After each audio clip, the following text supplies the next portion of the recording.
ghayatul ilmi, dan tujuan dari ilmu itu, kalau kita belajar pengetahuan, al-amalu bihi, yaitu mengamalkannya. Dimohon izin, kemarin saya tegaskan, ilmu dengan amal gak bisa dipisahkan. Justru ilmu itu akan mulai mendapatkan pahala melimpah ketika diamalkan. Anda belajar fikih sholat, kalau nggak pernah dipakai sholat, kapan datang pahalanya?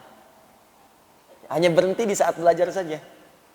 Makanya ayo teman-teman, jangan batasi di majelis ilmu.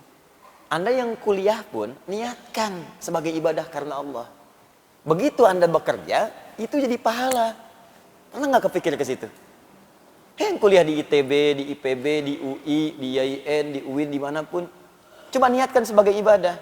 Nanti ketika diniatkan sebagai ibadah untuk mengamalkannya, Allah akan permudah dan berkah nanti ilmunya. Berkah. Jangan dikira itu mendapatkan ilmu hanya ilmu agama saja, tidak, ilmu umum juga kalau diniatkan untuk kemudian berkhidmat kepada Allah untuk ibadah, nanti akan ada manfaatnya. Masuk ITB, pengen jadi insinyur, masuk jurusan arsitektur, keluar dari situ bisa desain masjid, desain hotel dengan musolanya, sipilnya bikin jalan. Begitu diniatkan sebagai ibadah, berapa banyak orang lewat untuk umroh di situ. Ini jalan ini aja, berapa banyak orang lewat untuk sholat ke Al-Azhar. Subuh ini aja, berapa banyak lewat situ. Berapa banyak yang pakai keran di situ untuk wudhu. Berapa banyak yang ke toilet. Anda bayangkan, kalau cuma ngejar dunia, nggak akan dapat tuh pahala akhirat. Tapi kalau ilmu Anda dipakai untuk berniat ibadah kepada Allah, Anda bikin kemudian desain kerannya, Anda bikin jalannya, Anda bikin bagian tempat wudhu dengan toiletnya. Begitu dipakai, dunianya dapat. Dunia diberikan panjar duluan. Pahala akhiratnya, setiap yang wudhu, Anda dapat pahalanya. Setiap yang lewat, Anda dapat pahalanya. Dan saat belajar itu demikian, Allah akan berikan kemudahan. Makanya ilmunya berkah. Coba lihat orang-orang dulu itu. Yang makannya Masya Allah, kadang-kadang sekedar singkong. Ya, kadang-kadang ketemu nasi pun sehari cuma sekali. Itu pun dibagi lagi dengan 6-5 orang. Tapi dahsyatnya ilmunya berkah. Saya kalau lihat orang dulu belajar bahasa aja, jarang yang ada satu bahasa. Minimal 2. Bahasa Indonesia, bahasa Belanda. Never dong. Misalnya, mana si pitung? Belanda, dapat. Jepang, ada yang bisa bahasa Jepang. Orang dulu. Coba diplomat-diplomat dulu itu. Kayak Haji Agus Salim, berapa banyak bahasanya? Ya, Bung Hatta. Ya, Masya Allah. Insinyur Soekarno, misalnya yang lain-lainnya itu. Ya, mereka belajar. Dan yang paling dahsyat ulama-ulama kita, Masya Allah itu. Ya, ulama-ulama kita itu dulu bukan sekedar belajar, kemampuannya luar biasa, semua ilmunya bersanad, kemampuan bahasa Arabnya, kemampuan Qurannya, bahkan tidak sedikit yang jadi mufti langsung di Masjidil Haram. Tidak sedikit di antara mereka. Dan namanya abadi sampai sekarang.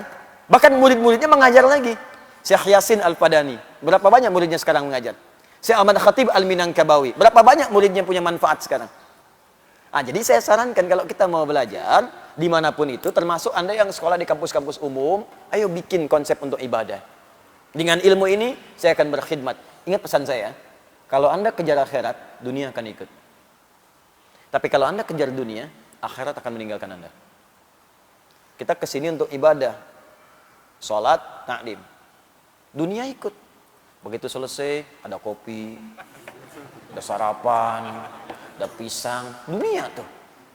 Tapi kalau kesini cuma nyari pisang, akan dapat. Udah akhirat gak dapat, pisang gak kebagian. Paling gak enak tuh. Akhirnya bikin status, ternyata di Al-Azhar gak ada pisang. Enak kesini mau cari pisang, mau cari ilmu.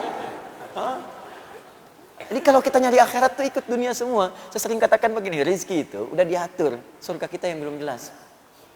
Dunia tuh gak usah capek lah. Ya, yang capek pada dunia, dia belum paham dunia, makanya pelajari ilmunya supaya nggak susah. Ini di rumah tangga ribut karena nggak pelajari ilmunya, jadi nggak selesai-selesai. Padahal kadang-kadang cuma beres dengan senyuman aja, tapi kadang nggak beres-beres. Kenapa? Karena ilmunya nggak dipelajari. Di bagian pertama, ghayatul ilmi ala amalu bihi. Ya, jadi mohon izin, orang yang belajar itu tujuannya untuk diamalkan. Kemudian itulah menjadi buah dari pengetahuannya yang bermanfaat untuk hidupnya di dunia dan bekalnya ke akhirat.